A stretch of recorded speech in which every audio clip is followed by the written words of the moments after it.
Memorable for me, especially kasi naging part ako ng 50th season and syempre naka-bonus pa, nakakuha ng Rookie of the Year, but talo kami sa unang game. So syempre walang reason, syempre unacceptable yung nangyari itong pagkatalo namin, pero syempre marami pang games, so kailangan na namin makabawi.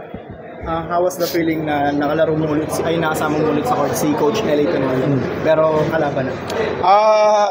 Yun nga, yun yung pinakamahirap na part for us sa Ginebra. Siyempre, kahit wala pa ako, yung Ginebra fans talaga na talagang sanay na makita si Kuya L.A. maglaro sa Ginebra na nakasuot ng uniform. But siyempre, for us, for me, na naabutan ko siya, siyempre sobrang thankful ako, blessed ako na isa ako sa mga naturo ni Kuya L.A. And siyempre, sa other side, medyo parang masakit dahil nga nasa kabilang team na siya. Pero sobrang happy ako kay Kuya L.A. Siyempre, tuloy-tuloy yung naging career niya and hanggang ngayon napunta siya sa Magnolia after niya makakuha ng gold sa Batang Gilas. So, yeah. Actually, Rookie of the Year, anong ibig sabihin para sa'yo? Siguro bonus lang sa akin na makakuha ng individual awards. Siyempre, lahat naman pinapangarap yun. Siyempre, pero for me, mas bigger picture, mas gusto ko siyempre makakuha ng championship with the Ginebra team. And yun nga, sabi ko, kung para sa akin. So, thankful lang ako dahil bilit nabigay sa akin.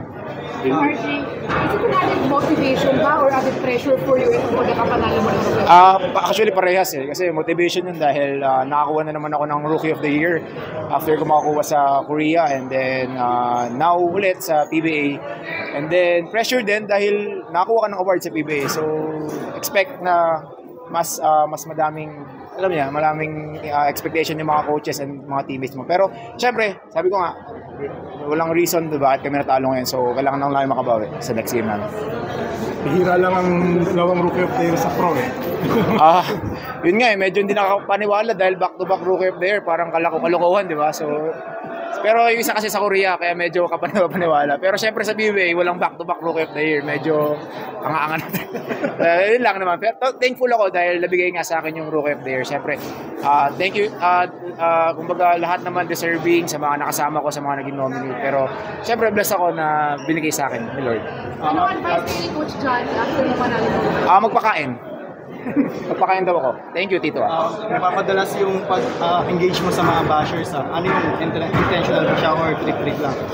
Hindi. Love ko sila eh. Kaya ganun. Kailangan din nila ng kausap. Di ba? Malay mo, busy. Wala silang magawa. So, kailangan ko lang din sila sagutin. Malay mo, gutom sila. Kaya, yun lang guys. Thank you. Georgie. Thank you, sir.